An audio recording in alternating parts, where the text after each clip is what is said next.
to the flag of the United States of America and to the republic for which it stands, one nation, under God, indivisible, with liberty and justice for all.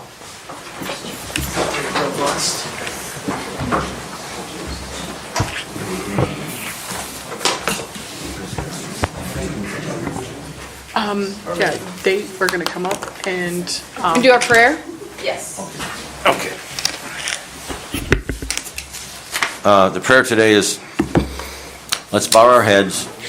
In 1962, President John F. Kennedy signed a proclamation which designated May 15th as Peace Officers Memorial Day, and the week in which the date falls as Police Week. That day is specifically set aside to honor and remember the officers that made their ultimate sacrifice. To date, this year, there have been around 100 line of duty deaths across the country this year. We would like to honor those that have fallen. Blessed are the peacemakers, for they shall be called the children of God. It's from Matthew 5:19. Amen. Amen. Good morning, Commissioners. Good morning. Good morning, ladies and gentlemen. Just so everyone knows, we do have an overflow area in case anyone else does show up. It's just down the hall. It's our larger conference room. So if you have other family members you're texting about coming and showing up, that's another space that's available as well. So moving on to item number 1, this has never been done before. It's our inaugural military signing day. And the intent behind this is to recognize high school seniors that want to be recognized, that are enlisting in the service, going to a service academy, or doing ROTC at the collegiate level. So I have a book, which Michelle has. And so in that book, we've captured the name of the student, the school that they've gone to, they've signed it, and the service that they're going into. So this log will hopefully continue in perpetuity, and it will be held by the Veterans Services Office to be managed by them, and we'll just do this on an annual basis. So we haven't penned the inside of the book. Mark and I, the Deputy County Administrator, we're still working on some of the verbiage, but I'd like to read for you a brief inscription that I think signifies the intent of what we will ultimately write. We're somewhat critical of what we want to put in there, knowing that this book will hopefully endure for a long time. It's called The Record of Service. Among the many records preserved within Geauga County, few carry greater meaning than this one. This book honors the high school graduates who choose to enter military service for the United States of America.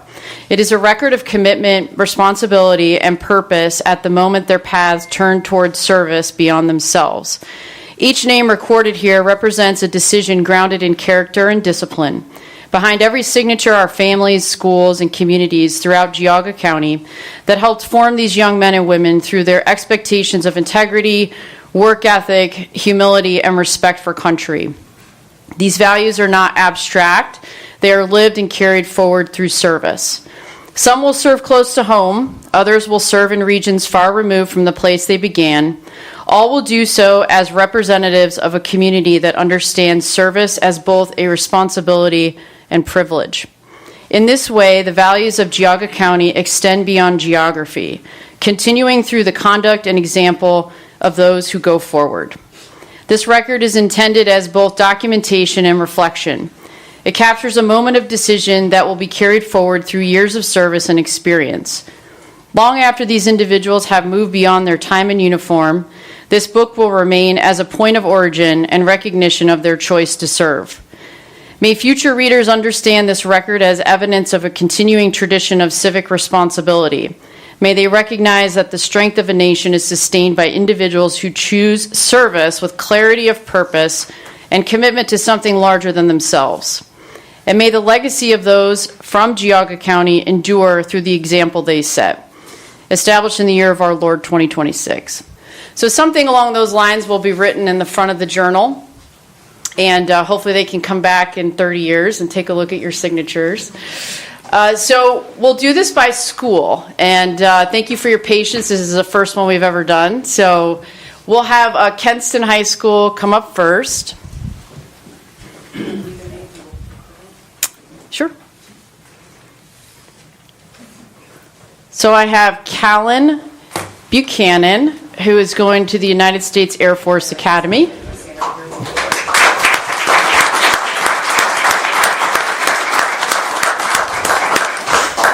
I have Nathaniel McIntosh, United States Naval ROTC program at The Ohio State University.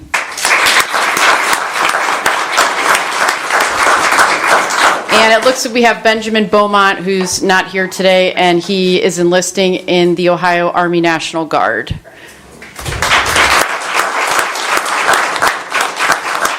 So they've received a certificate from the Veterans Services Office. I don't know if you want to talk about the certificate a little bit and the coin that you've given them? As everybody knows, we have a challenge coin for Geauga County Veteran Services. The military do understand that, but for those that do not, it is a pride piece for us. And you were given those from your seniors, officers, for something that's good. It carries on a tradition, and it reminds you of where you came from. So thank you very much for continuing our tradition.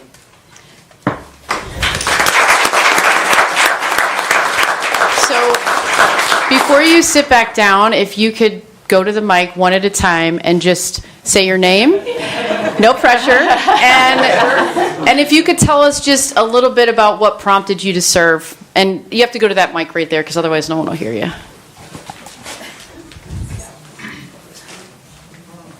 Callan Buchanan. I chose to attend the United States Air Force Academy because of a commitment to my country and the hopes to become a fixed-wing fighter pilot. Awesome.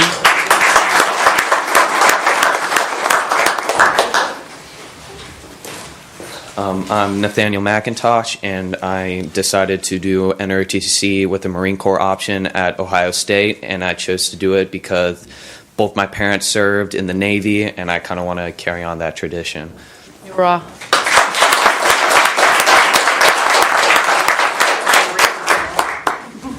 Okay, next we have from Chardon High School, TJ Adair. He will be attending the United States Military Academy, known as West Point. We have Riley Dewey, who is enlisting in the United States Army. We have Lucas Zelensnik, who is enlisting in the United States Army. Caden Bednar, who is enlisting in the United States Navy. And then we also have Lily, who's not here today, Lily Wasley, who's enlisting in the United States Navy.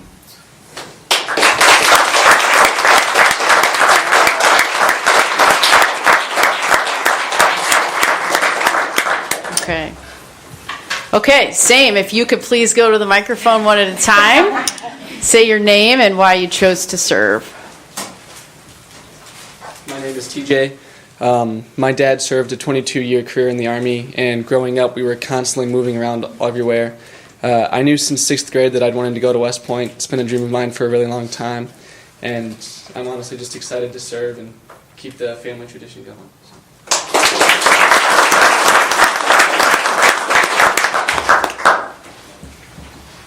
My name is Riley Dewey, and I just wanted to start a new tradition for my family and kind of continue something of my own that I can start for myself.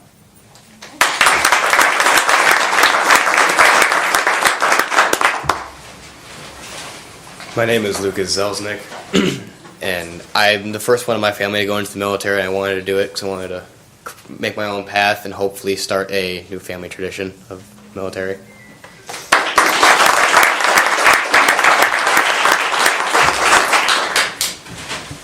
My name is Caden Bednar. I wanted to join the U.S. Navy to work for something more than myself, and as many of my fellow people, to start a new tradition for my family. And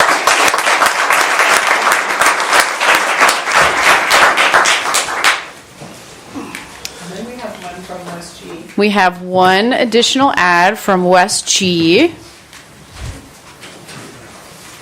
Is it Jackson? Yes, ma'am. Okay, Jackson Wickham. He will be going into the Marine Corps.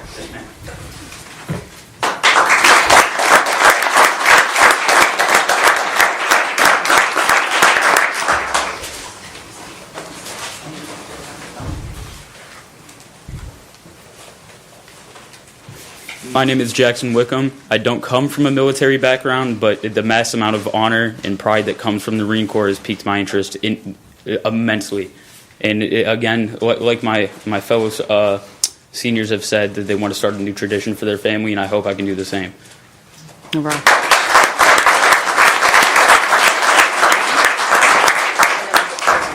So really quick before we close, this is what the book will look like, just so everyone can see it. It matches our journals that Christy keeps for the county, so it's all in line with that.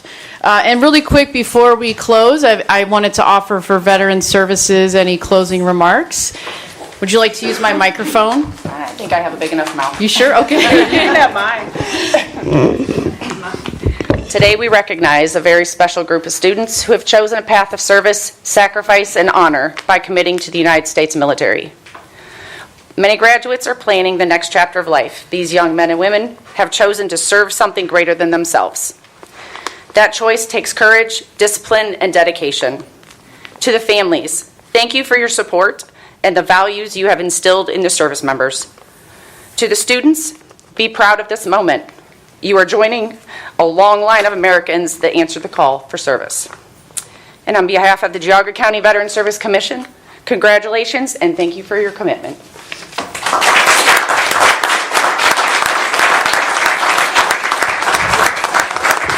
Michelle, would you like to introduce everyone from Veteran Services just for a minute? It's a very small but mighty team. This is one of our Veteran Service Commissioners, Skip Benline. He represents the American Legion Post from Burton. This is my assistant, Stacy Malone, retired Navy, and I am Michelle Pemberton, the Director, Army. Thank you. And before we leave this topic, I'd like anyone who is prior military to please stand, or active military. As well. Give them a round of applause.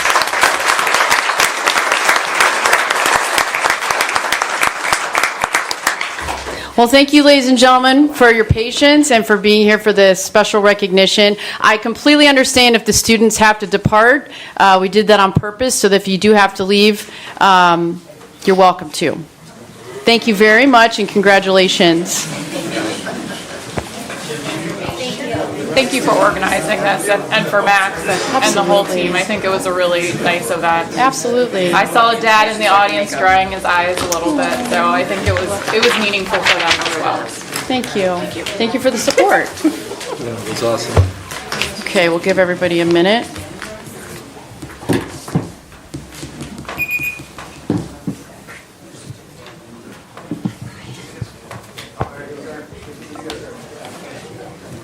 Okay, moving on to item number 2, which is public comment. Do we have anyone that is signed up to speak on an agenda item for today? Yes, sir. Would you please can you use the microphone, or is it too difficult? Thank you. That way we can hear you. You sure? That way we can hear what you have to say. Thank all the young people here today that are going to the military. They're going to be in for a big surprise when they get their hair shaved. And it's going to be a very big surprise when they march to everything and they make their bed every day. But at the end, after 30 years or 15 years, or whatever the time is, they will enjoy the friendships they've made throughout everything in the military. It was a good experience for me, and it will be for them. We need more young people in this country today that are doing what these youngsters are doing.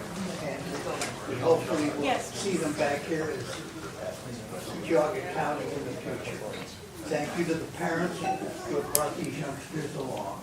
They're wonderful youngsters, and it's you bear with them because it's an experience going through boot camp, the basic training, and all the other training programs you took through.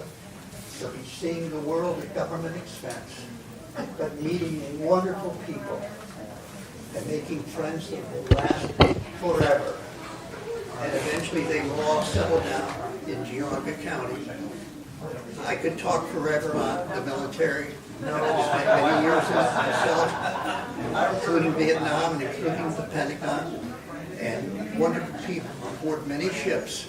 And needless to say, they've heard my name before. As people here, they know who I am. And I hopefully hope to see all of you again someday. Hopefully next week.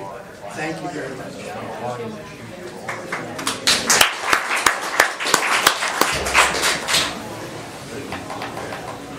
Anyone else on an agenda item? Yes, sir.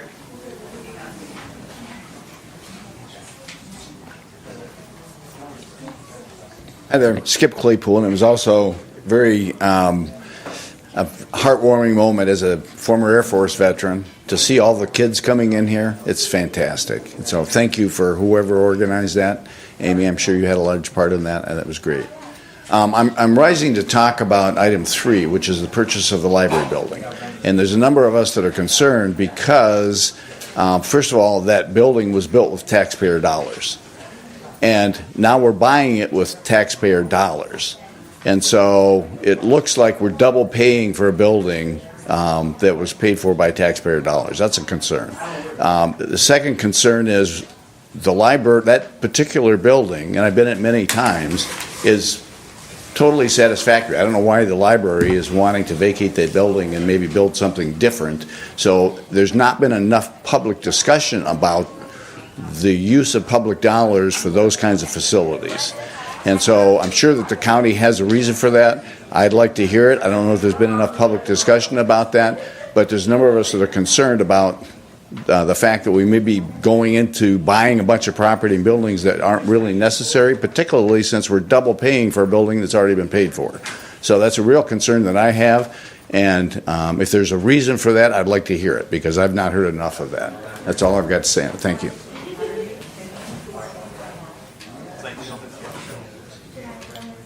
Anybody else with public comment? Hearing none, we'll move to item number 3. Okay, for item number 3, we have Chris Carroll from the library and Jessica Bolt from the Department on Aging, who will come up to the table. The item number 3 is the Commissioner's Office is requesting the board approve and execute Resolution 26-066, authorizing the purchase and lease of property located at 12701 Ravenwood Drive, Chardon, PPN 13-705027, including to approve and execute the real estate purchase agreement between the Geauga County Public Library and the Geauga County Board of Commissioners for the purchase of real property located at 12701 Ravenwood Drive, Chardon, PPN 13-705027 in the amount of $3,200,000, which includes a deposit of $10,000 in earnest money applied to the purchase price. Approve and execute the lease agreement between the Geauga County Board of Commissioners, lessor, and the Geauga County Public Library, lessee, to lease property located at 12701 Ravenwood Drive from effective date of purchase through June 30th, 2027, in the amount of $1 per annum, with all utilities paid by lessee, including maintenance and repairs, during the term of the lease up to $5,000 per each occurrence, and further approve and authorize the president of the board to execute any and all documents relating in any way to the purchase of the property, including but not limited to the acceptance of closing protection coverage in an amount not to exceed $40. Did you want to? You can go first. Good morning, Jessica Bolt, Director for the Geauga County Department on Aging. This has been a very long time coming, and if it's all right with everyone, I've prepared something today since this has been such a long time coming. So first of all, I want to thank you all for the opportunity to speak today, Commissioners. And this is a very big moment, just not for the Department on Aging, but for the seniors of Geauga County. And what's before us today is more than just a real estate transaction. It's the result of more than actually a decade of work, setbacks, persistence, and ultimately an unwavering commitment to the seniors of Geauga County. The need for a new senior center began well before 2019. Even then, it was clear when we were at our Ravenwood facility, it no longer met the needs for a growing, aging population. Our space was limited, programming was constrained, and planning for the future began at that point. Since 2015, we have explored numerous opportunities, partnering with community organizations, evaluating multiple properties, and even engaging in the design process and coming close to new construction. And despite those efforts, we had not found the right fit. Following the sale of our facility in 2019, our administrative offices were relocated temporarily to 470 Center Street and then here to the county office building, and our adult day center was relocated to the better suited space at the Metzenbaum Shelter Industries. Our senior center operations continued to lease at the Ravenwood facility until October of 2022 and then relocated to 470 Center Street Building 8, understanding it was not our permanent solution, but one that allowed us to continue serving residents without interruption. While our services have continued, the lack of a permanent centralized facility has remained a significant operational challenge.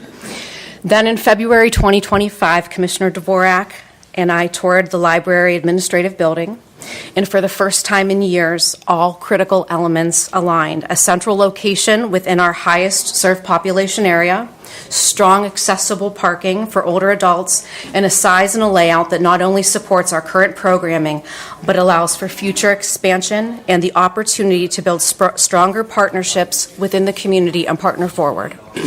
This opportunity uniquely meets the operational accessibility and long-term service needs of the senior center.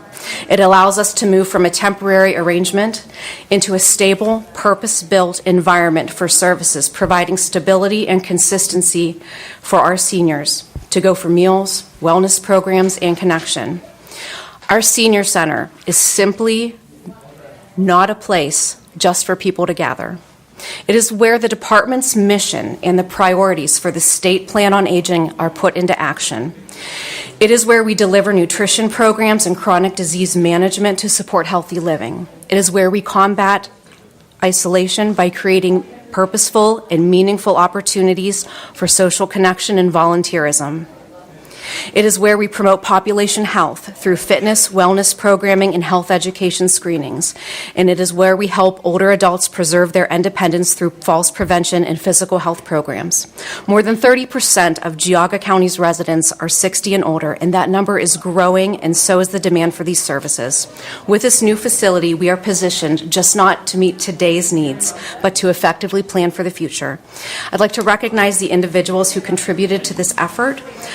One of the things that makes Geauga County so very special is our long history of collaboration and working together towards shared goals and to specifically benefit our residents. And this project is a reflection of that partnership and collective commitment to our community. Melissa Wheeler, our senior centers manager, who's with me today. Melissa. She's been with me every step since 2019 and every setback. Your dedication has been unwavering. Our County Administrator, Amy Bivan, and Deputy County Administrator, Mark Jimison, for their leadership and support throughout this process. Community and Economic Development, Gina Hofstetter and Elaine Amalkamaki, for their partnership and assistance with procuring the revolving loan funds of $2.6 million to make this dream, this funding dream possible. The Prosecutor's Office, specifically Laura LaChapelle, for her expertise and diligence, Chris Carroll, and the Geauga Public Library for being collaborative and a forward-thinking partner. Commissioners, thank you for your continued support and for recognizing that investing in our seniors is an investment in the strength and future of our community. And lastly, recognize the residents of Geauga County for their support and engagement and belief in the importance of senior services. It's what drives our work forward. The investment today, to me, is so much more than an agenda item and a vote. It represents a shared commitment to our seniors and an investment not just in a building, but in the people of Geauga County who built our community and deserve to remain active, supported, and connected within it. And after years of searching, planning, and adapting, we are finally in a position to provide a permanent senior center for programs and services that support health, wellness, independence, and dignity. Thank you so much for today. Yes. Can you talk a little bit about the timeline of relocating the senior center? Yes. Relocating the senior center. So our per the sale and lease agreement, the library will be staying until June of 2027. We will be ready in July to begin renovations so that we can move in as soon as possible. What is absolutely critical for the senior center to relocate is a kitchen. All of our senior centers are meal hubs. So that is the most critical element to be able to function, not only for congregate meals, but for home-delivered meals. I always say there's what we want and what we need. So what we need is a commercial kitchen. Once we have that element in place, we can relocate. We can always work on what we want afterwards, but what we need is that commercial kitchen. My hope is that it would take no longer than 3 months to be able to make any critical renovation to be able to relocate. Sounds about right. I'll just, Chris, would you like to say a few remarks, and then I'll add a bit of context. Sure. My name is Chris Carroll. I'm the Director of Geauga County Public Libraries, and I want to express my appreciation to the County Commissioners and the County Administrative Team on their collaboration with this project. We've been working on it for a while.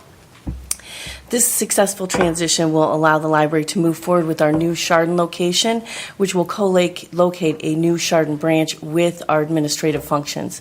So we will be reducing our infrastructure, creating greater efficiencies, and be able to have greater focus on our public service. Thanks. So just a couple items of note from the administrative side. So we purposely held off in talking with Jessica on looking for architectural services before this vote was decided by the board. That way we could save money, taxpayer money, and not, in case the deal did not happen or there was a change by the board, that we would have lost a significant amount of money in trying to, develop something over there before the purchase. So that is something that we're excited. If this does go through today and you decide yes, that will be sort of our first order of business is obtaining architectural services. To put this purchase into a broader context, which we're going to be discussing on Thursday, is I am looking, as your administrator, at all the county properties. The one that's always percolated to the top is 470. I have taken your intent as a board, and I'm looking at our infrastructure from a conservative, common sense point of view, which is to minimize our footprint, to make common sense decisions. That we have a number of properties that are vacant properties that are easements. Are those to be put in better hands that could probably be better cared for by another entity other than the Board of Commissioners. So things like that to me show up as a common sense decision making for the board, which also lessens our burden on having to maintain those entities for taxpayers. We'll talk a little bit about, not to steal away from this, but I feel like context is important, that this isn't just an acquisition of another piece of property. This is actually the first necessary puzzle piece in emptying 470, which has gotten a lot of attention well before my tenure. So there's 4 entities that are left in there, the senior center being the biggest one, and this will allow us to have an off-ramp for the biggest entity at 470, which will help facilitate the exit strategy from that piece of infrastructure. And a lot of those entities are looking at habitating existing county property. So again, we'll get into that on Thursday, but I did want to provide that context to the board and for the public so that they know a little bit more about what this purchase means and why it's an initial critical linchpin in the dominoes that need to be executed for us to start to lower some of our overhead, because we do occupy very old buildings. So with that maintenance burden that we have, it's probably ideal to have less of it if it's that old. So hopefully that helps you in your decision making today. And Amy, can you talk about is the senior center going to be relocating temporarily before this space can be used? So we have a number of options on the table that we're going to talk about on Thursday. So everything, I've asked Jessica to look at everything from, can we curtail or pause senior services temporarily? Could we build in, when we sell 470, could we build in a clause that allows her to remain in place until, if they did, if let's say another entity bought 470, that they would be able to remain in place until they were ready to move sometime in 27, ideally, right? If it was 27 or early 28, depending on the extent of the renovations. And then also moving services. Can we rent commercial space somewhere in the local area that makes sense temporarily so that services can continue? So I think all options are on the table, and those are some of the things that we're going to talk about on Thursday with you in the broader context of facilities overall. Very good. I'm going to be a downer, so if the other commissioners, you want to say nice things about this, this would be a good time, I think. It's a long-range plan, and all the pieces have to fall in place at the right time, and I think we have that in our documentation.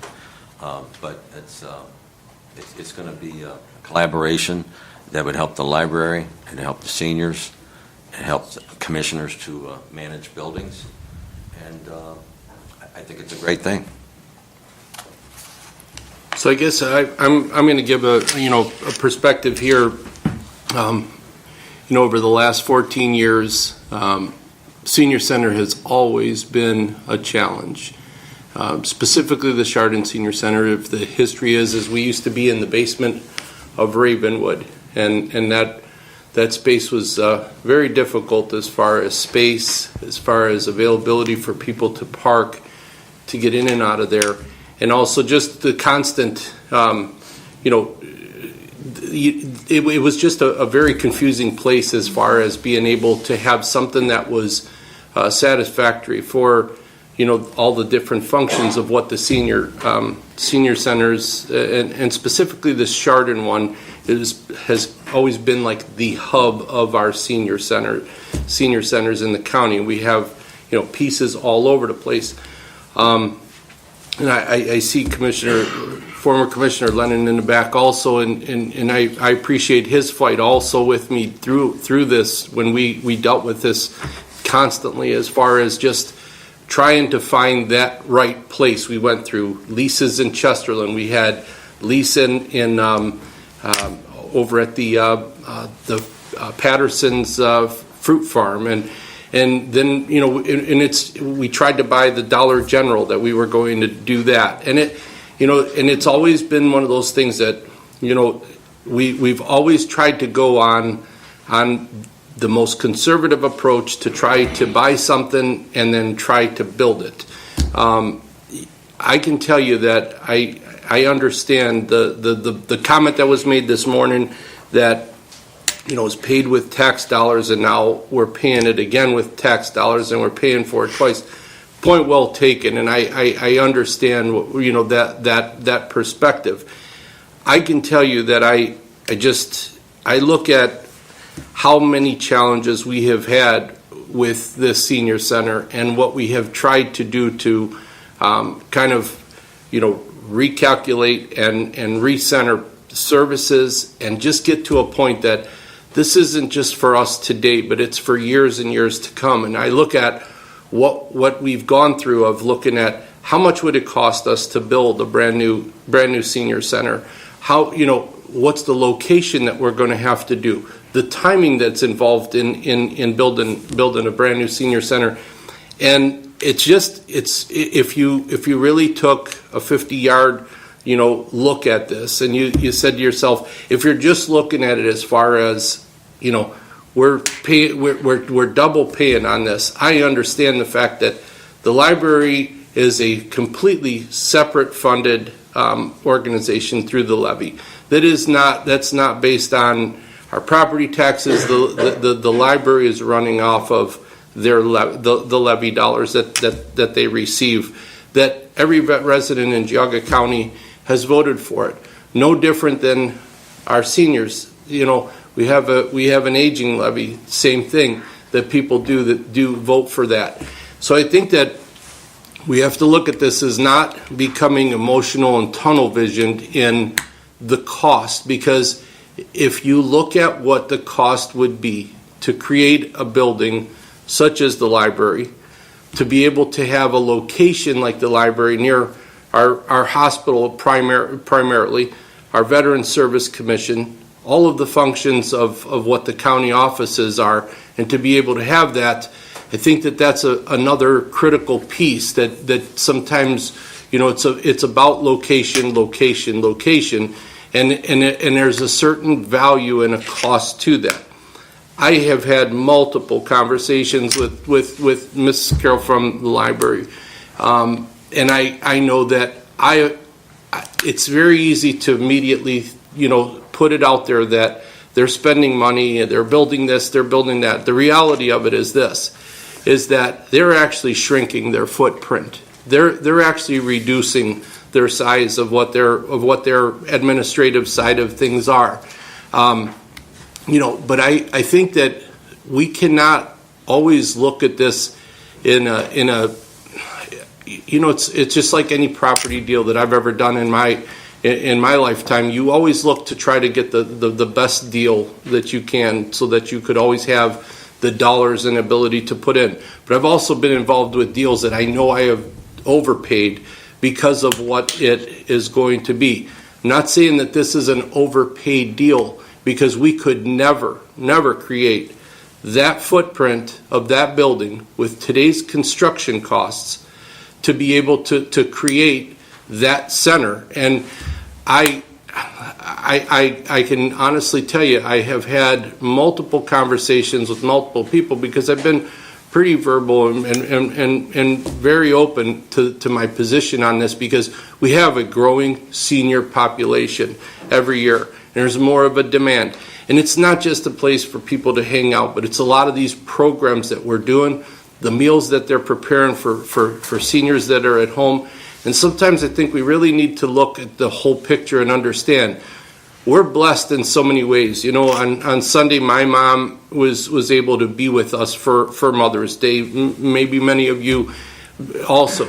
But there's a lot of seniors that are just pretty much just on their own, with no communication, no context, no nothing.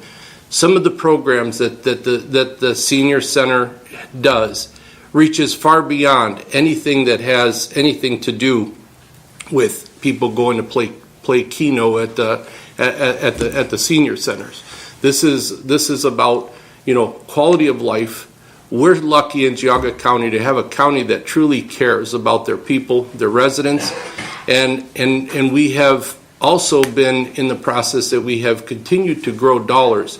On the side of Department on Aging has continued to grow, a fund that has basically developed X number of dollars that they have committed to this project for many, many years.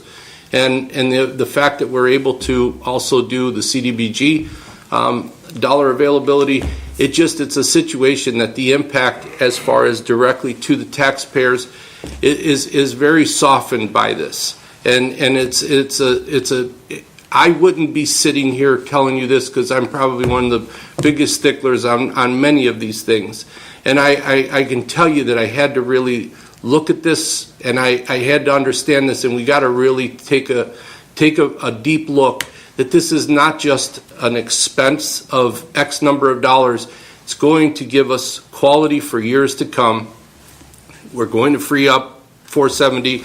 I totally agree with Administrator Vivan of where it gives us that has been the anchor in that location that has held us from moving forward to getting rid of 470, and to be able to have a contingency that we have a sale in place. And I know that we had interested parties. When we originally were starting this project, we had people that were calling former Commissioner Lennon multiple times that he said, we want to try to empty it out. And I think that there's still those people out there to be able to do that. And we can move forward on working to get that closed out with that contingency. It assists the library to give them the time that they need. And I can honestly tell you that there has not been unreasonable requests and unreasonable negotiations with this. It's been pretty much, here's what we're dealing with, here's where we have to be to make this make sense for us. And I'm going to support this today because of the fact that it's based on the big picture. It's not just based on this huge spend that I think that in fairness to us, I think that maybe we didn't do a good enough job conversing this to the public until today of being able to express our part of this. But so if that's the case, I'll own that, and maybe it should have had more conversation. But it was a situation that here's where we're at, and I can assure you that I've been engaged in this process the entire time to know that this is not an irresponsible or a knee-jerk reaction to just say I want to vote yes for this, but this is my reason for saying that I support this. Go ahead. No, go ahead, Commissioner. It's just that we looked at, I've been working on this for a year, maybe a year and a half, communicating with the library. But we looked at this at all angles, and to rebuild that building that is there now, we had an architect look at it, look at the blueprints and everything else. To build that building today would be $9.3 million. And we're getting it for 3.2. And it's just, I think it's a right move for the future. So. What about my library, though? So I'll say I completely support the senior center moving out of 470 and eventually divesting that property. I think that is 100% the right long-term direction for the county. My trepidation is mostly a timing issue. We don't even know if we're going to have property taxes in the year. Department on Aging is not a statutory function of government. So, and I just think if we have another property that's just going to make what will already be difficult choices just more difficult, I think taxpayers are telling us they don't want us spending money right now. I'm hearing that. I'm hearing that again and again. I mean, I read the emails I get from people. I read, the Facebook messages and so forth. Especially our seniors are really having a hard time with their property taxes. And I hear you. So I think this timing, unfortunately, could be worse. And that is not to take away from the hard work of Jessica and Carol and Amy and everyone that went into this. And I understand the thought process of the other two commissioners. I just disagree on the timing. And then I guess my other trepidation is frankly the purchase price, which is at $3.2 million. We had an appraisal done, which came in at $1.8 million. So that's 75%, 80% above that appraised value. And I understand what, that my fellow commissioners are saying as far as the cost to build and the prior properties that were looked at and so forth. But I'm kind of new here, so I don't have that same attachment to the process up until now. All I know is this feels like the wrong timing to me. Well, at this time, I'll make the motion for item number 3 in favor of this monumental action. Second. Any more discussion? Call for a vote. Commissioner Spitaleri. Aye. Commissioner Brinkley. No. Commissioner DeBoer. Yes. Thank you. Thank you. Thank you. Thank you.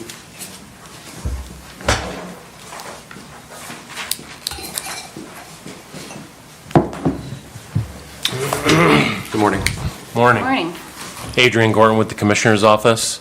Today's financials, among other things, include a cash transfer from the General Fund to Community Development, Metzenbaum, and Board of Elections for the first quarter 2026 interest transfer. There's a transfer from the General Fund to the Board of DD for gas well proceeds from January through March of 2026. And a transfer from the Revolving Loan Fund to the Senior Center Construction Fund for the purchase of the Chardon Senior Center building. Among the encumbrances is a travel from the Common Pleas Court to replace encumbrance number 2026-2124 due to it being inadvertently deleted and changing the person traveling from Velta Moisio to Randy Taylor. The original travel remains, which was to the Ohio Association of Court Administration 2026 Spring Conference in Toledo, Ohio. Among the vouchers is $206,676 from the auditor to Gannett Fleming Geospatial Information Systems Cloud Platform, $77,000 from the Commissioner's Office to Chard Municipal Court for $30,000, Fairmount Center for the Arts, $22,000, and Red Tulip Project of Geauga for $25,000 for the 2026 recipients of the annual grant money from the Opioid Remediation Fund. There's $10,000 from the Commissioners to Title Professionals Group for the earnest money payment for the purchase of the Geauga County Public Library Administration Building as the next Chardon Senior Center, and $102,058.66 from the Maintenance Department to Kenneth A. Roddick for the county barn roof replacement. I'll move to approve the financials. Second. Any discussion? I do have a discussion. Full disclosure, when I wanted to ask the question is last week I completely missed one of the items that had been brought up, and I wanted to have a discussion as far as to potentially make a motion to rescind or something, but there was a candy purchase for $1,077.12 by the auditor's office for candy that they purchased for the Maple Festival And dog treats. Dog treats. Mm-hmm. It's just I know that at the same meeting last week, one of our directors was basically asked and stated to about travel expenses for training. That was $1,000, and here we're at $1,077 for candy. And it was $9,000, the trip to Austin. Right, but there's been other conversations of $1,000 travels that I've heard, or $2,000 travels. But looking into this, I once again I'll own it if I've missed it in the past financials, and I missed it last week.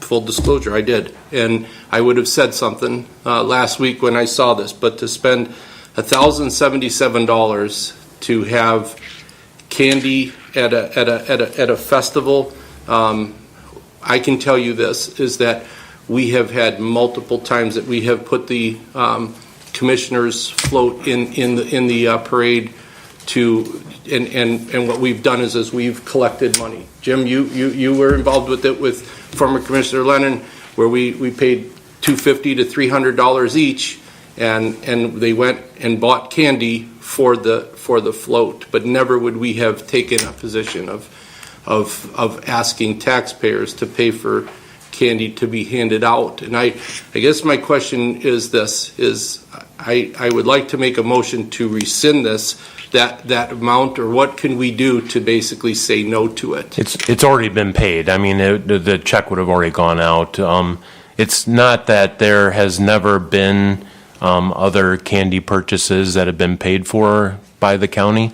There are other elected officials, other departments that have done that in the past. This was a relatively high one compared to all those others, but there was a combination too of the candy and the dog treats. I don't know if that had anything to do with it or not, but I think to try and claw this back would probably end up costing the taxpayers more money than what we spent to pay it. But that would be my only caveat to that. So, considering that it's already been paid, it could require legal action to try and get that back or something like that. So, I just think although, given your perspective, an egregious thing, but I think it would end up costing us more in the long run to try and get that back at this point. I think, over the years with most of the elected officials, they have in their budget, and we're going through the budget hearings now, community outreach and things like that. And Marketing type expenses. Yeah, marketing. And again, Ralph and I and Tim had to pay for our candy that we threw out, which is fine, But maybe this is the time to investigate a little bit what department has so much for community outreach, or whatever they call it. Right. And then analyze that a little bit. Yeah, I have no reason to think that the expenses were not, that nothing was illegal here. I mean, I think it was designed not for Auditor Walters, specifically. It was the auditor's office itself. So I don't think there was anything illegal about it. It was just one of those expenses that maybe doesn't pass the blush test, maybe, or something like that, to have to explain to taxpayers. So. Is that your position, Commissioner? Do you feel that's an illegal charge, or do you just feel it's an excessive charge? I don't, the best answer is I don't know. I just, my dad always used to tell me, if you think it's wrong, it probably is. And, I can tell you that I got approached yesterday with a couple of people that actually showed me on their telephones of pictures from the parade at the Maple Festival of, the auditor's car that had this, huge sticker, like as almost a campaign thing that just, the name, Walter was 10 times bigger than anything else on the car that states the auditor. And, so it's just, I just don't, I guess I just don't want to be influencing something that is not right. And for the amount of people that I actually was, confronted with, obviously it set really, really bad. I left this meeting and I was immediately, approached about, why I didn't say nothing. And that's when I did, I completely missed it. I did. And so I don't know if the word illegal is a big word.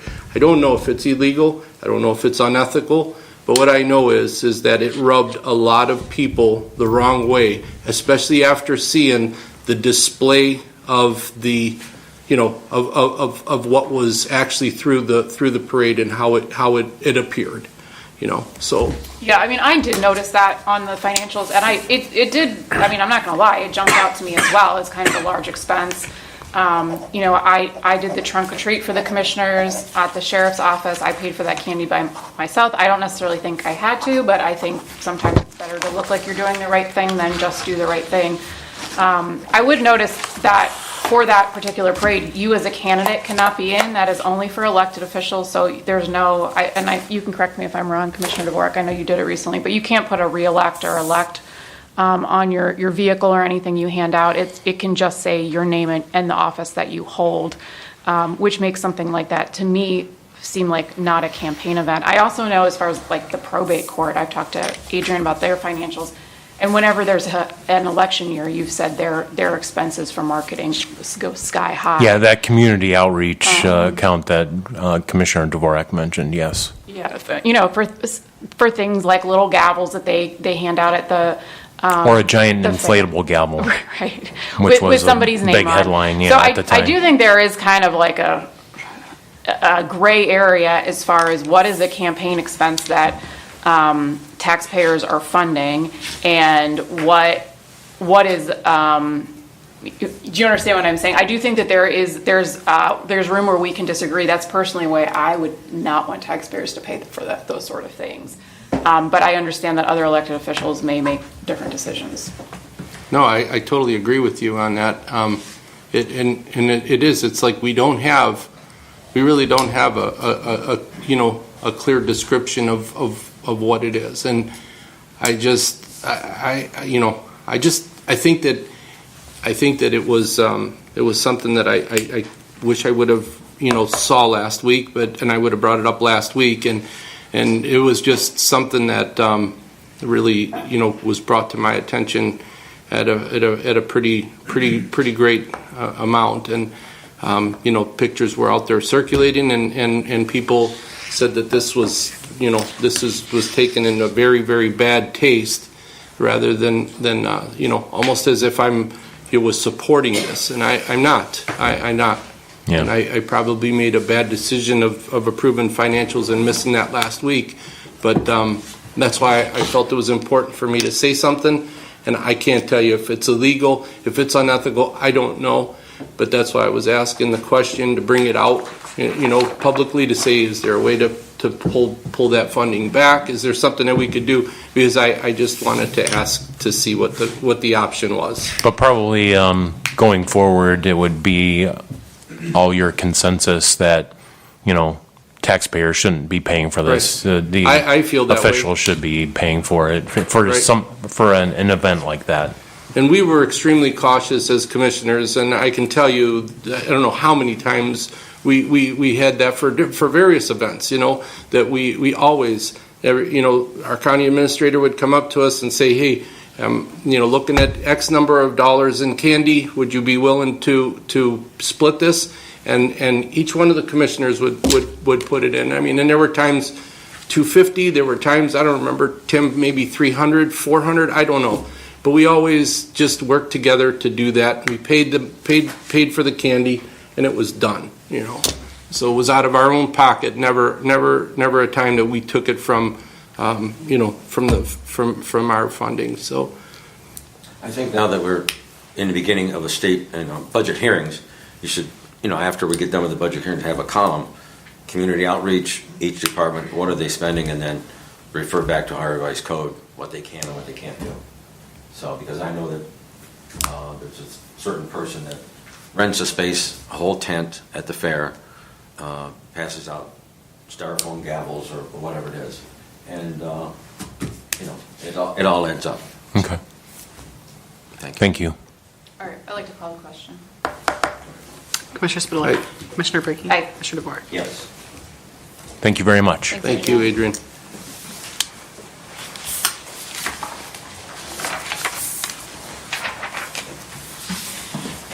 Good morning, Commissioners. Hey, good morning. Rick Flamer Good morning, for morning. Geauga County Airport. Chris Schloss, President of the Airport.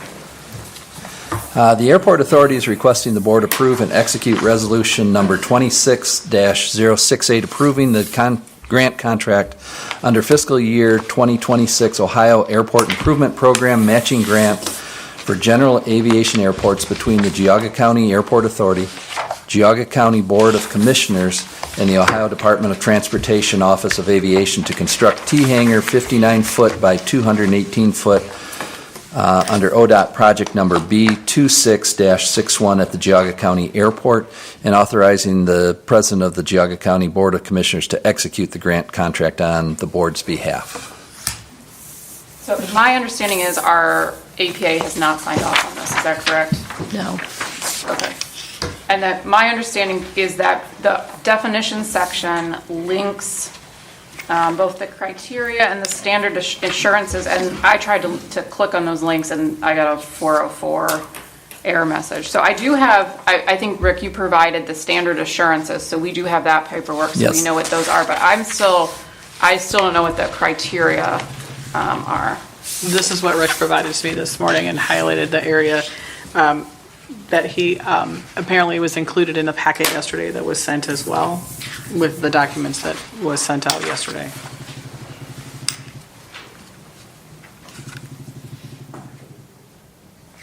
Well, I mean, I guess I'm still uncomfortable though without our APA approving this.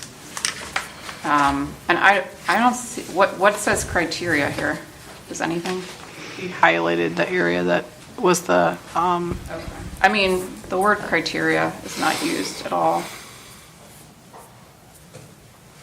So I just feel uncomfortable signing something our APA did not approve as to form, and I don't feel like this deficiency has been remedied at this point. So Rick, give us a little bit of a further discussion on this that you're requesting. Through the IIJA, Infrastructure Investment and Jobs Act from the Bipartisan Infrastructure Law, FAA was granted a sum of money that we were able to apply to the T-hanger project, $585,000 so far. There was a 5% local match for that, which we originally took out of the grant that the commissioners granted us last year. Subsequently, ODOT decided that they would put up that 5% local match, which this is for. That money is not taxpayer money. It actually comes out of the fees that are paid at airports and for avgas and things like that. Basically, free money to the county. So what this would basically do is the 5% that we were committed to is going to be picked up by ODOT instead of us. So this would save us approximately how much? $30,789. And when's the due date to submit this? It was 30 days from the day that we received it, which is early June. I don't know the exact date. Which is very soon. Yes. Yeah, but you could come back next week and provide, the missing information, and our APA could sign off on this. So did your legal counsel review it? Yes. Yes. And signed it this morning. She was here this morning and signed it. Oh.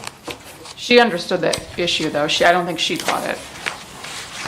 Yeah, she's actually, when she was here this morning, she actually reached out to Rick about the criteria. She tried herself to click on the link and it didn't work as well, so. Yeah, I mean, I think our council and the airport's council have similar objectives, but, I mean, there are times where we're going to disagree. So, I mean, I want our council to sign off on it. So if we would approve this today, what could go wrong? If you don't approve it today? If we approved it today? I'm afraid I don't know what could go wrong. I don't know either. This is Why you have an attorney. Are you, Yeah. Are you feeling that we're ineligible to receive? I just want to know what I'm agreeing to. Okay. I want to know what the terms and conditions are, and right now, I don't know what the full terms and conditions are. If you would read that document, you would know what the full terms and conditions No, are. you're wrong, because it links a website that does not exist. Which I provided the document that the I don't link think was you in. did. I mean, nothing in this says criteria. The word that's defined as criteria, I do not see the word criteria one part in this document. Maybe I'm missing it. And I mean, I saw this 30 seconds ago. So I would have need to review this before, as would our legal counsel. But we could make a motion hinged on the APA approval. We could do that today. We could also table it until we have APA approval. I mean, I think this is a theme that the paperwork is lacking, and then 2 out of 3 commissioners approve it, and then nothing improves. I don't think it's a theme. I think that, historically, we have had this has been a difficult situation for a lot of years, because you have legal counsel, because technically there would be a conflict as far as with our prosecutor and with the airport authority.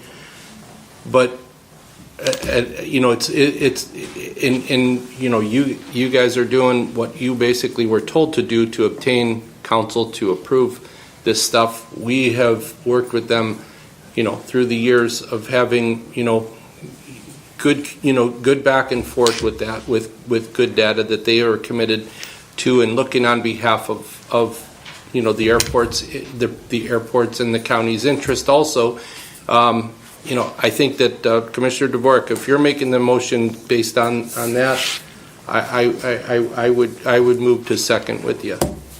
Yeah, because it's hinged on, it's like anything else with other things along with the airport. It's like your attorney approves it contingent on our attorney approving it. And when it goes back and forth, our attorney would add some things, and then they figure it out. So that's more or less my motion, that based on our APA approval, I make the motion for number 5. I would just point out again that we do not know what we are agreeing to right now. And that's part of what our attorney looks at to review it. Right. I mean, she's approving it as to form, and we approve it as to policy. And so from a policy perspective, we don't know exactly what we're approving right now. I'll second that motion. Any more discussion? Call for vote. Can I just have clarification that you're approving the resolution pending APA approval? Correct. So then you are not going to then take action on number 6 until we have APA approval? Correct. Just for clarification. Commissioner Spudler? Aye. Commissioner Brady? No. Yes. That's the explanation of the motion. So wait for our APA to approve it and work with yours. And have us come back next week for number 6, then? Yes. Like to know the process? Yes. Okay. So that's why I asked for clarification. So pending APA approval, we get APA approval, then we can come back to number 6, because number 6 is not happening today, based on the Very well. clarification. And I will get you the paperwork for the new FAA grant as soon as I can get that put together. Got it. Thank you. Thank you.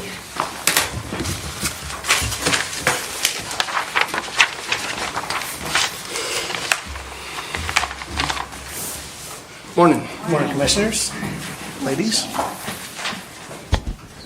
Item number 7, the County Engineer's Office is requesting the Board approve and execute Resolution 26-069 to order the asphalt resurfacing of Bass Lake Road, County Highway 23, Sections D and E in Munson and Newberry Township. Resolution also requests the Board approve and execute the title sheet of the specifications for the same. And further, the resolution sets the bid opening for Friday, May 29th, 2026 at 10:05 a.m. using Bid Express at the County Engineer's Office.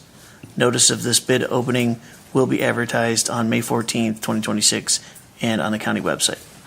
I move to approve 7. Second. Any discussion? Call for vote. Commissioner Spudler? Aye. Commissioner Brackey? Aye. Commissioner DeWart? Yes. Thank you. Similarly, number 8, the County Engineer's Office is requesting the Board approve and execute Resolution 26-070 to order the asphalt resurfacing of Bass Lake Road, County Highway 23, Sections F and G in Munson Township. Resolution also requests the Board approve and execute the title sheet of the specifications for the same. Further, resolution sets the bid opening as Friday, May 29th at 10:10 a.m. using Bid Express at the County Engineer's Office. Notice of the bid opening will be advertised on May 14th, 2026 and on the county website. I move to approve. Second. Any discussion? Call for vote. Commissioner Spudler? Aye. Commissioner Brady? Aye. Commissioner DeWart? Yes. Thank you. And lastly, item number 9, Engineers Office is requesting the Board approve and execute Resolution 26-071 to order the replacement of the Bascom Road Bridge, structure 0069-0101 in Hamden Township. This resolution also requests the Board approve and execute the title sheet of the plans for the same. And further, the resolution sets the bid opening for Friday, May 29th, 2026 at 10:15 a.m. using Bid Express at the County Engineer's Office. Notice of the bid opening will be advertised on May 14th, 2026 and on the county website. I move to approve number 9. Second. Any discussion? Call for vote. Commissioner Spudler? Aye. Commissioner Brackey? Aye. Commissioner DeWart? Yes. Thank you all. Have a good Thanks, day. Shane. Have a good one. Good morning. How are you, Matt? Hello, how is everyone? You're dogless. Okay, so, I mean, most of the audience saw, I had a puppy there, that's why I was out in the lobby. Aw. One of the families of the children that were here came and wanted to adopt it. So they just, in the other room, I told them, I go, well, I'm going to trust you to take it back to my shelter and fill out the adoption paperwork. So they just did that, and they just adopted that dog, so. All right, that's a heartwarming story. I didn't even know I was setting you up with that. It was a 5-month-old puppy, gorgeous puppy, and I thought that it was going to come in here, but it did not. I was actually, some of you guys saw it out in the lobby. So it's great. I'm excited that we just did an adoption today. So wherever I can get an adoption somewhere. Okay, let me get on to my part, right? Number 10. Okay, Matt Granito, the Geauga Dog Warden. We are requesting that the dog warden close to the public on Mondays due to low staff and customer traffic and need to allow additional time for law enforcement duties as well as training. It's not going to really affect much. We're open for the public from 10 to 3 on Mondays, or we have been. We're open 6 days a week, which is a lot. So we are going to close on Mondays, and a lot of it is to help the support of our law enforcement, our statutory duties that we're required to do. The sheriff's office is doing great. Allow their deputies actually help with the initial investigation as of late, and it's awesome and it works. But once it's turned over to my office to do a citation, since I'm by myself currently, it's just hard to do. I have someone, right now looking for a dog right now that I'm running back to try to do another adoption. So it's just difficult at this point. I don't think it's going to affect our operation. I'm still there on Mondays, and we'll still be able to do what we have to do for the community. Yeah, I mean, I'm fine with this. The only thing that surprises me is that you have to come before us at all to approve this. But, I mean, it seems like it all worked out because you got to have a dog adoption today. So I'm not even going to question that. So I'll move to approve number 10. Second. Any discussion? Call for vote? Commissioner Spillier. Commissioner Brackey. Aye. Commissioner DeWark. No. Awesome. Thank you. Thank you, Matt.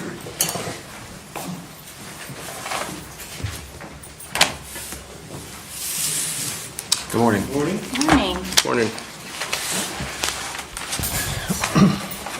Charles Tekach, the Maintenance Department. I have 2 items on the agenda today, numbers 11 and 12. The first one is a change order, and it's actually a change order and a credit. There were 2 changes on the project. One was a catch basin, we're calling it catch basin 18, was not replaced, although it was in the scope of work to replace. It was still in good condition, and due to some rework that had occurred since the original installation, we chose not to change it out. So we had received a $937 credit, I believe. I might be saying that wrong. $978.69. And then the second change order was there were fiber optic cables that were running along the route right towards the end of, if you look at the drawing, outfall number 4. It's about 150 feet from that. We were reworking that ditch, and that would have exposed the cables. So we had to reroute the ditch, and we actually reused catch basin 18 that we had already purchased, so we did not have to buy that. And that was a change order in the amount of $1,543.41.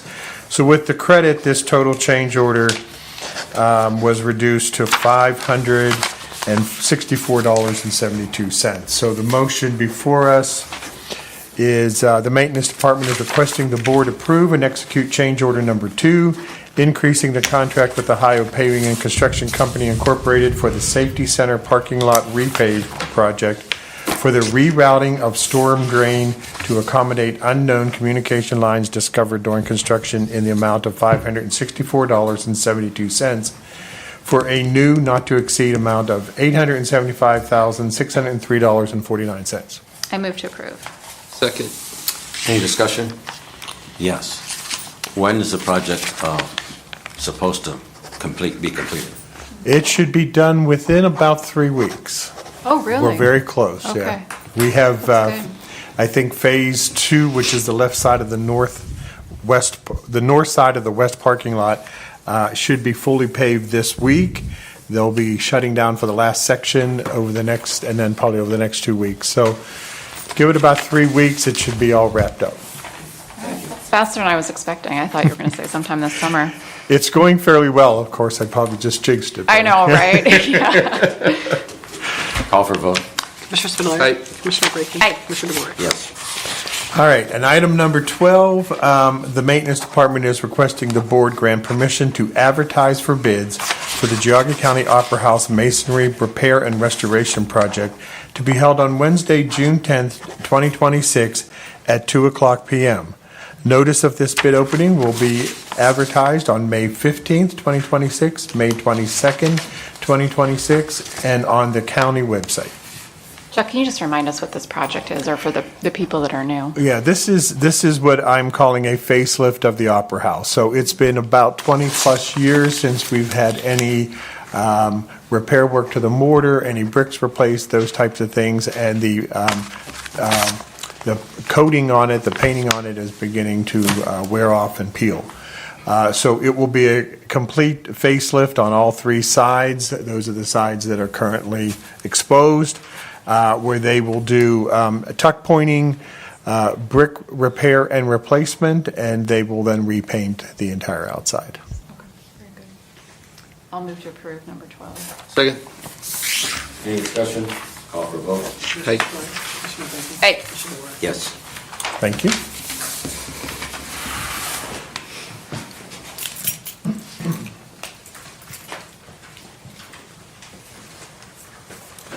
Morning, Commissioners. Morning. Nick Goris, Water Resources. First item on the agenda is requesting the board approve and execute a service contract agreement with All Lift Service Company to perform water section forklift repair and then maintenance and repairs as needed at both our wastewater and water district locations within the department for 1 year, not to exceed $6,500.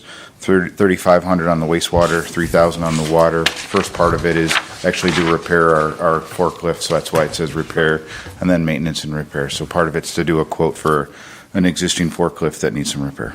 I'll move to approve 15. Second. Any discussion? Call for a vote. Aye. Aye. Yes. Thank you. Next item on the agenda, we fought pretty hard, but we're still losing, so we're going to work on this even further. But it's to grant a waiver of policy prohibiting the payment of late fees and finance charges and allow payment to the East Ohio Gas Company for invoices received after the final financial session in 2025 that were due prior to the first financial session in January 26 in the amount not to exceed $10. Even the actual cost is right now is like $7.60. We just did 10 of 10 just in case we incur something more on the time frame, but we've been calling, trying to work our way up the line to say, is there another way that we can skip? Can we pay early? But we can't really pay ahead, so we're working through it. Maybe go with a quarterly payment. I don't know, but unfortunately it's where we're at. Yeah, I was like, why are we just getting this now? But then I saw the email correspondence you attached. So we there was tried. a valiant effort We tried. to try to get that waived, but unsuccessful, unfortunately. I'll move to approve 14. Second. Any discussion? Call for vote. Aye. Aye. Yes. Next item, I probably can do most of these together, but I'll split them up. Next item is requesting the board close the current posting advertising for 2 positions of maintenance worker, 1 position at the McFarland wastewater treatment plant, and 1 position for the water district. We're no longer posting for that position, so we needed to remove them both. I'll move to approve 15. Second. Any discussion? Call for vote. Aye. Aye. Yes. The next item is requesting the board grant permission to advertise for the position of maintenance worker number 2330 under the maintenance and operations section of wastewater. This position will remain posted until filled. I move to approve. Second.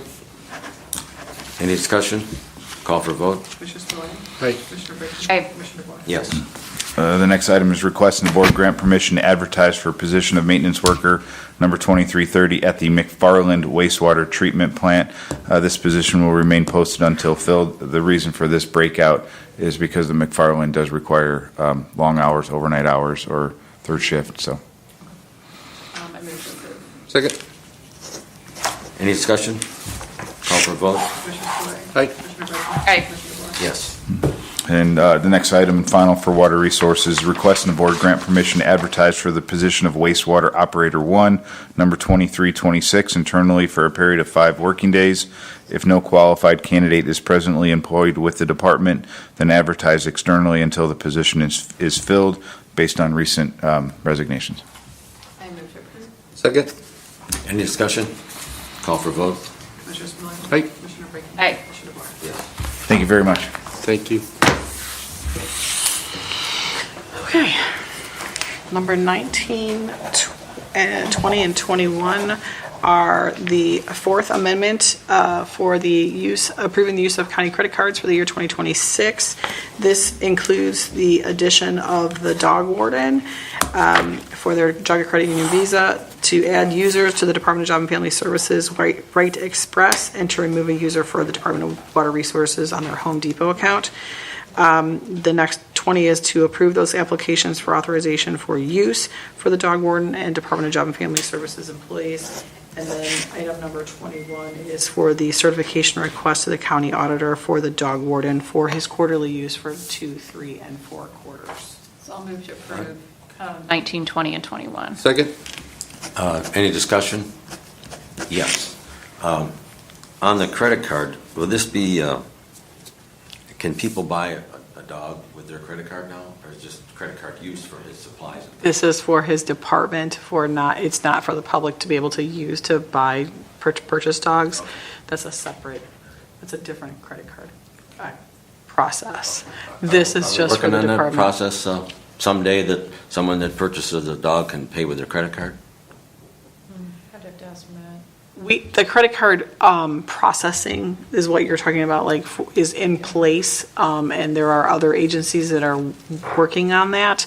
I think the law had to change to allow Matt's department to be able to do that, and I think that was being worked on, and I know it's been a long ongoing process. Okay. So he's working towards it. I just don't know if it's there yet. Okay. Call for vote? Commissioner Spillier? Aye. Commissioner Brady? Aye. Commissioner DeBoer? Yes. Okay, so this is that.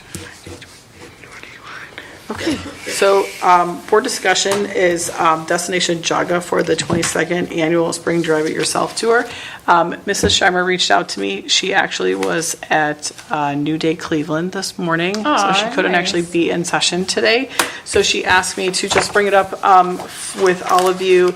This is this weekend, the 16th, from 9:30 to 3:30, and it is, there's a long list of stops along the way, so it is the Spring Drive It Yourself Tour, so I wanted to just bring that up and then pass out the maps with all of the list of locations that you can make your stops at this weekend and visit places in Geauga County. You get lots of freebies, too. Yeah, There's always I don't know if they sometimes they do like the drawing where like you get your thing stamped Yeah, you at get each your passport location. stamped, and then you bring it like to Adam Hall or something like that, and they have like a little Yes. party, and you can get a raffle. Must be validated by 4 o'clock, and you must be present to be eligible for the prize drawing. We're also going to post the information on Facebook as well. Well, that's a nice event highlighting Geauga businesses. Anything else for board discussion? I mean, one thing I think we do need to revisit, I know you had this on the Friday focus for the commissioners, is the House Bill 96, homestead exemption and owner-occupied credit piggyback. I know we said for this year we declined. I really think we should revisit it. So it was new legislation last year, so we had to decide by the fall. But for this year, I think we need to decide by June or July, what we want to do for the following year. And I think we should at least consider implementing the homestead exemption, which would apply to disabled veterans and low-income seniors, essentially the most impoverished people in our county that don't have an option to earn more income. And this would increase their credit on their property tax bill. Okay. Sounds good. Before we go into public comment, we have a representative from First Energy. Wendy, would you like to say a couple words? Good morning, Commissioners. I'm a little short.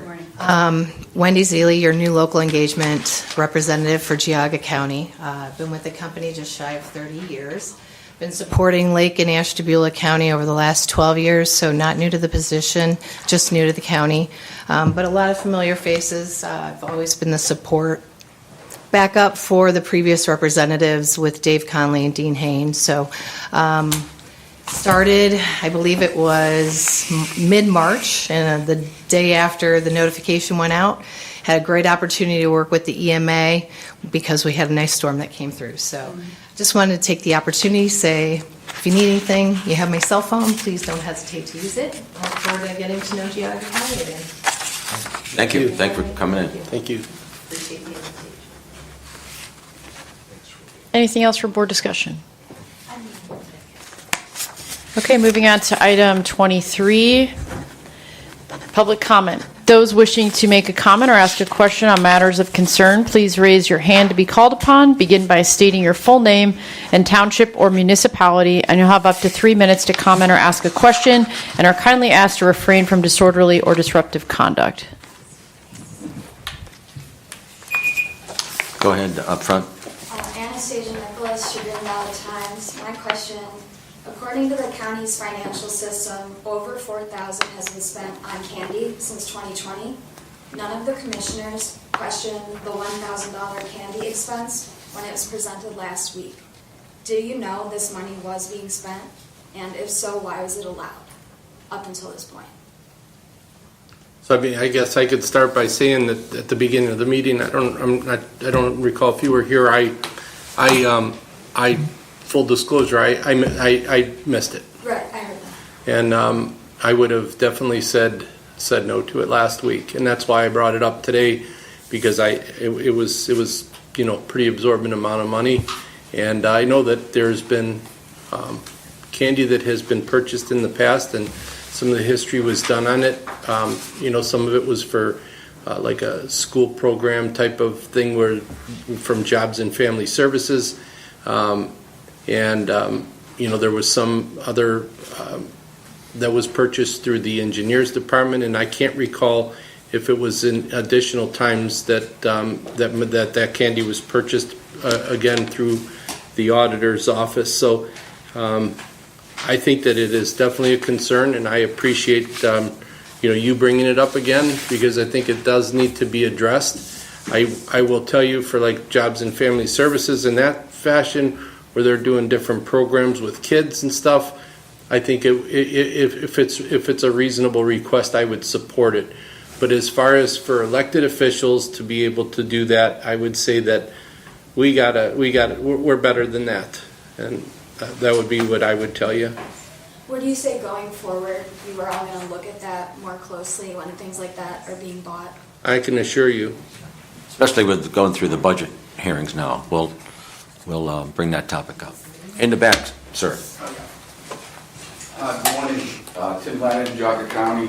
Morning. Hi. I'm glad that you brought this up, Commissioner Spitaleri. That's exactly why I came in today. I caught wind of this as well, the candy, and it really stunk of hypocrisy to me. I mean, the question was just asked about other agencies buying candy, and they're not running in an active primary election days away, marching in a parade. I think we can read between the lines exactly what it was. This was using tax dollars, basically throwing money around on the streets of Chardon, our tax dollars, which I think is just absurd and stinks of hypocrisy. I don't know. I'm sure there's other elected officials that have used their positions to promote themselves, and I've seen that before, and I don't support that. So hopefully going forward, you can put a policy in place that if you are an elected official, especially in election season, we shouldn't be using our tax dollars to promote yourself. So I appreciate you all calling it out. Yeah. Thank you. Thanks. Yeah. Adam? Adam Lickey, Geauga Public Health. I just wanted to let you guys know we had our special needs fishing event last week, Friday. We had over 110 kids come out, by far the largest one we've ever had. I think 80 is usually our comfort zone, and we were pushing 110 with some of the schools that brought a lot of extra kids, to the point that we had to use the park's fishing rods because we didn't have enough fishing rods at that point. We were striving to make it work, and we had a number of parents and then students reach out to Commissioner Dvorak and I and mention that some of the kids, because how special needs they are, they don't get to go out very often because it's very difficult for the parents to take out kids in wheelchairs or with hearing abilities and whatnot with the noise coming in. And so this is one of the first times a lot of them have been fishing. A lot of the first times they've been out like in the outdoors doing something outdoorsy. And then we had a couple of kids that mentioned their teachers just this week that it was the best day of their life, what they described it as, because it was their first time getting to come to something like that. So Very well received, very well done, and we had a lot of the Rotaries helped out. My kids ended up baiting hooks as well because we were so short on people helping even bait hooks because a lot of teachers did not really want to touch worms then bait a hook. But overall really well, and then we had Santa come out and do some stuff as well and hand out some things to the kids. So just want to let you guys know for the residents of Geauga County, it was very well received, and the kids absolutely loved it. Yeah, it's a really special event every year. Where can we find photos of that, Commissioner DeWark? Does anyone post any online? I know that the Courier was there taking photos. And, all right, good. So, I have some. Someone from Chagrin Rotary. The ones I have, too. I'll give you guys those ones too. But the Park District is just phenomenal. When I started this 11 years ago, that I requested that the park would be closed down just for this event. And they said, well, this is the first time we closed the park down to the public for anything. But you have to create a utopia for these kids, so there isn't any people riding their bikes or walking their dog or anything else, or coming in and sitting on a dock reading a book, because we had, like I said, like you said, over 110, and where some schools signed up for 13 kids and the bus comes in and drops off 28. So, and we did have a backup, because I called John Oros and he had fishing poles from the Park District there, because when you organize anything, I'd rather look at it than look for it. And by golly, we had to use all of their fishing poles. So, next. Yeah.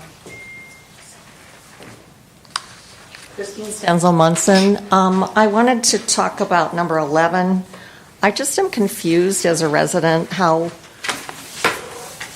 as far as opening bids at $564, not to exceed $875,603, I don't know how that works.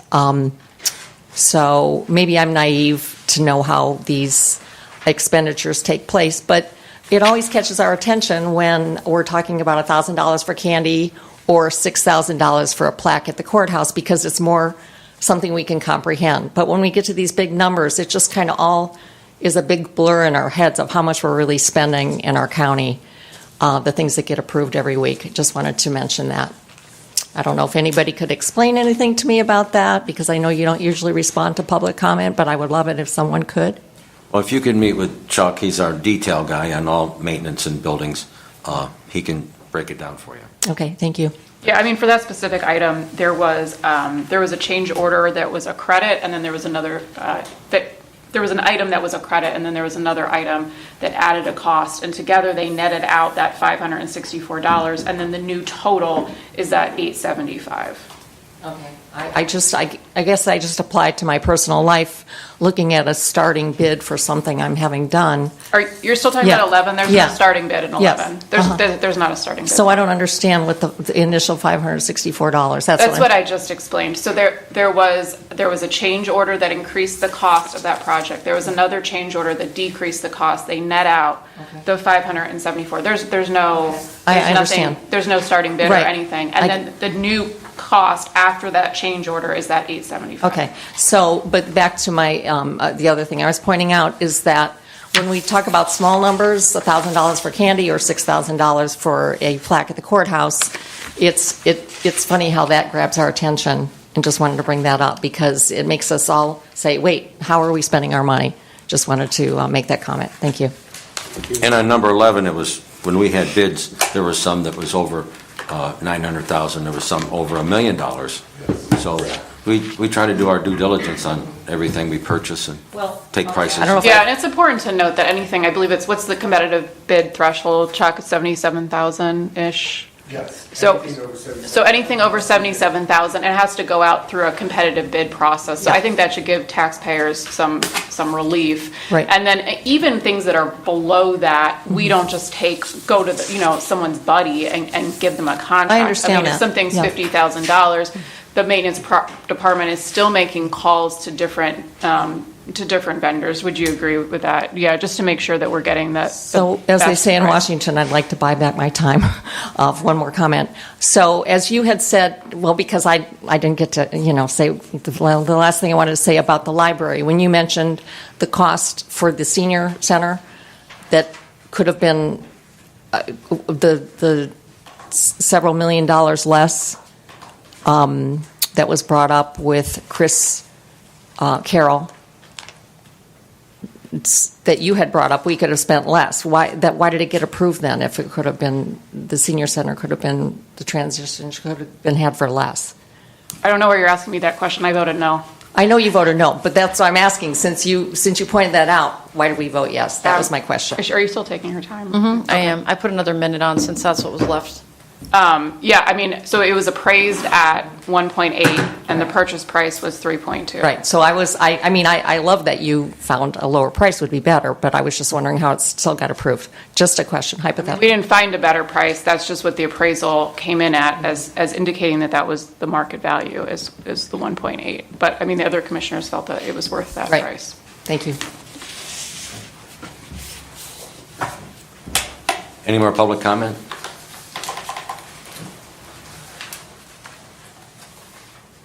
And I would just point out again, the public comment policy states that. The fifth person's over No, the policy states that you can either have a public comment at the first period or the second period. I mean, if we want to change that policy, which I think there's a good argument to do it, we can, but currently that's what the policy says. Thank you for the opportunity. And well, I mean, are you allowing him? That's against the policy to allow him to, because you had a public comment in the first period, correct? I did. Yeah, so that's against the policy to have it again. Oh, I forgot. Yeah. And I did send in a notice that the preventing people from commenting twice is an unconstitutional breach of First Amendment. So you can review the legal analysis I sent you this morning.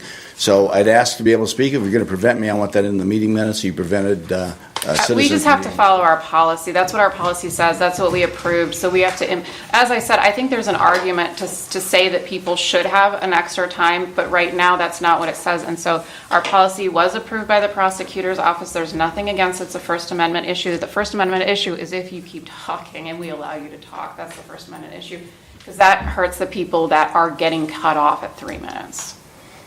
I'm not sure what you just said at the end of it, but I would suggest, so I would make a motion. What's our next item on the agenda? Well, I if there's forgot no one you else? spoke first, Skip, so apologize for I guess coming up to the microphone. My thoughts is I think that this, I think that this is a situation where it's not like we've got an enormous amount of people here that we're bombarded with this. I just think that it's getting ridiculous, so we can't give people an opportunity at the end of the session of hearing stuff that we talked about or something to be able to comment on. At the beginning, if they have a question about something, they can say it. I mean, and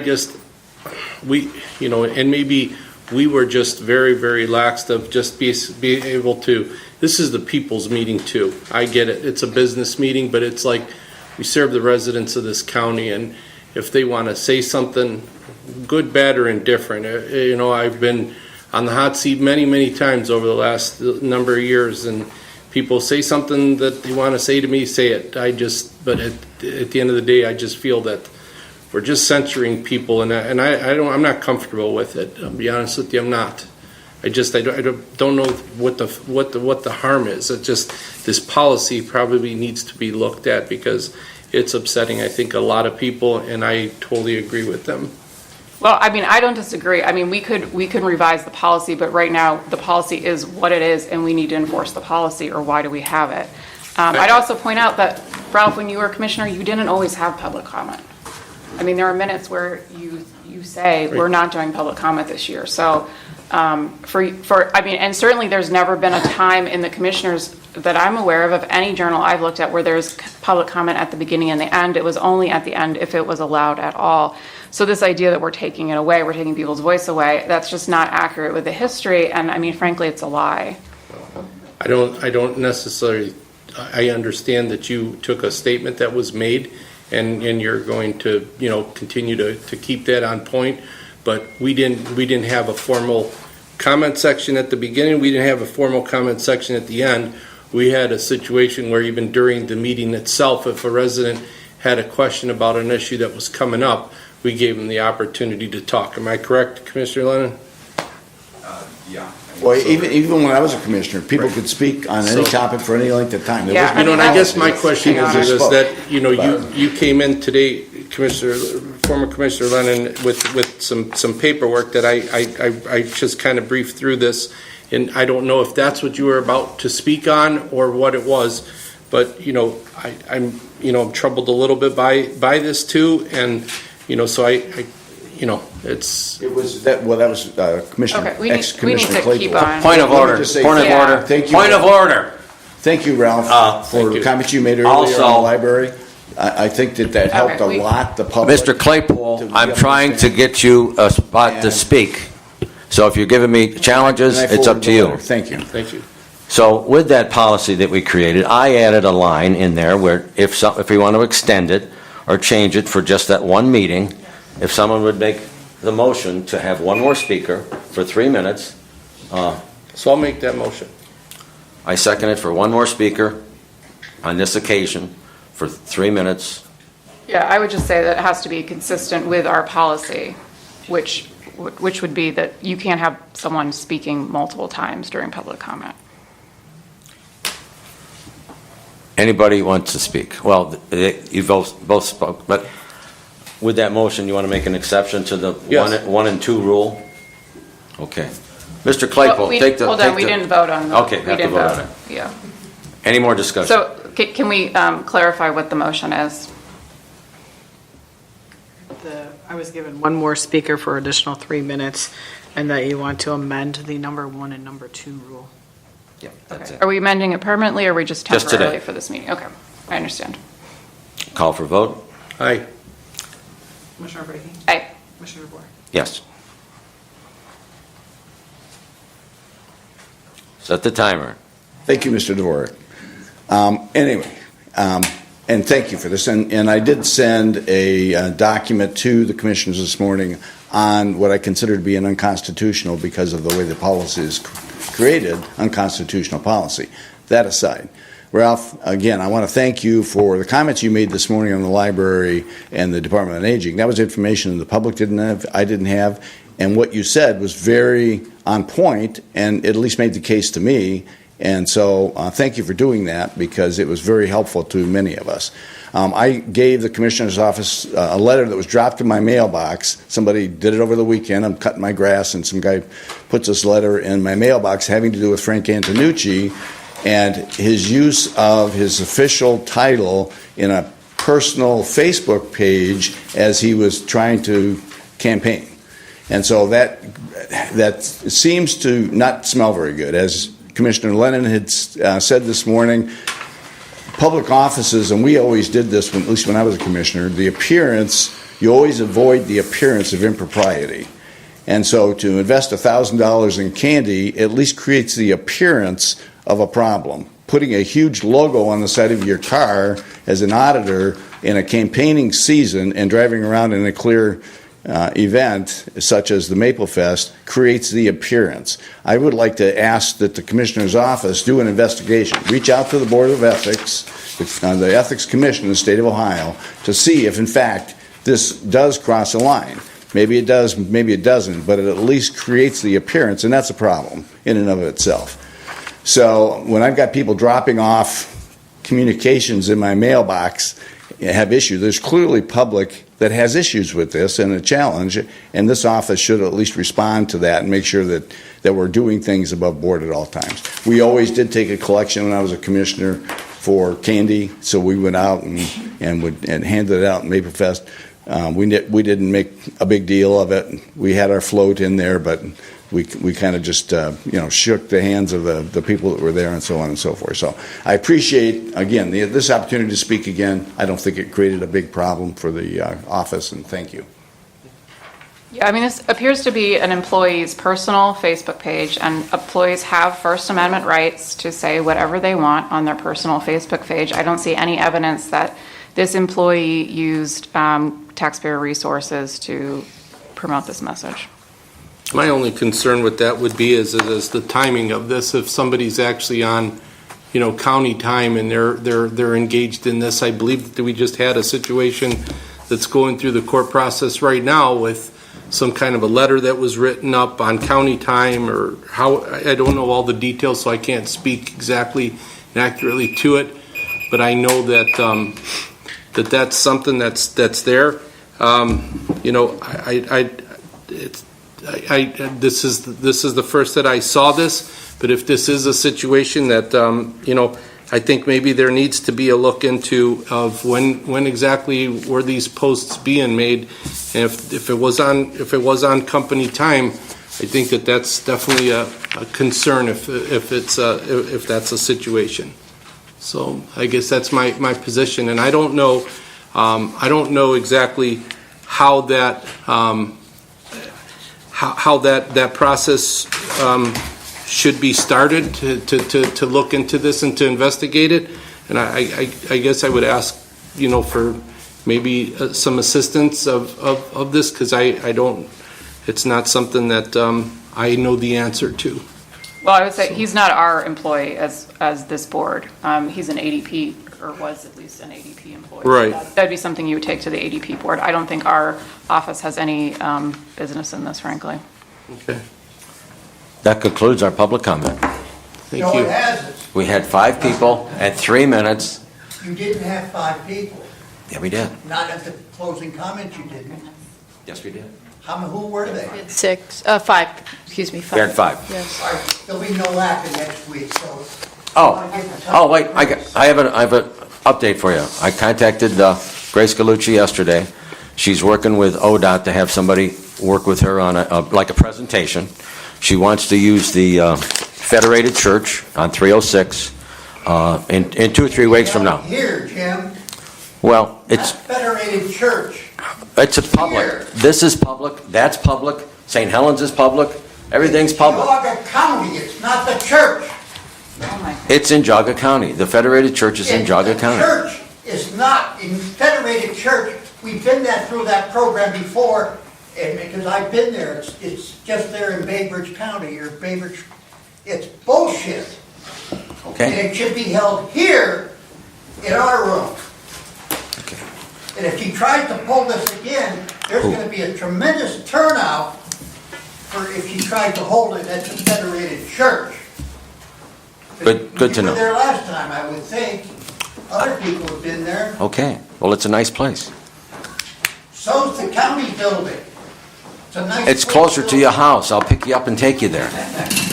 What house? It's closer to your house, that location. This is close enough for me too, Jim. Okay. Thank you. All right, we'll go to item 24.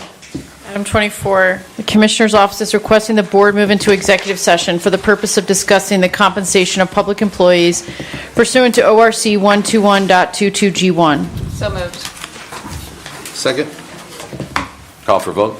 Commissioner Spudler. Aye. Commissioner Brackey. Aye. Commissioner DeVore. Yes. We will have myself, Deputy County Administrator Jimison, the Sheriff, Chief Rowan.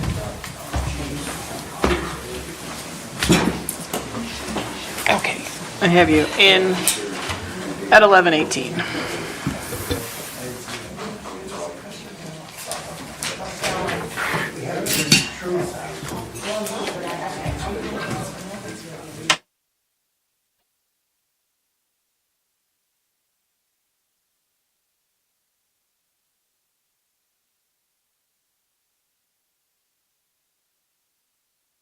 All 3?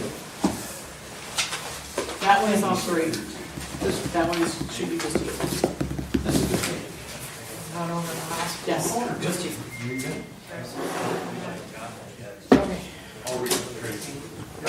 No action. Okay, I have you returning at 11:39. No action? No action. Okay, I do have one additional item. I didn't check my email.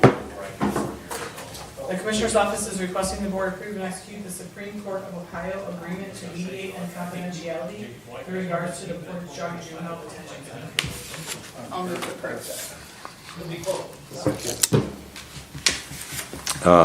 Call for vote? Commissioner Spudler. Aye. Commissioner Brackey. Aye. Commissioner DeVore. Yes.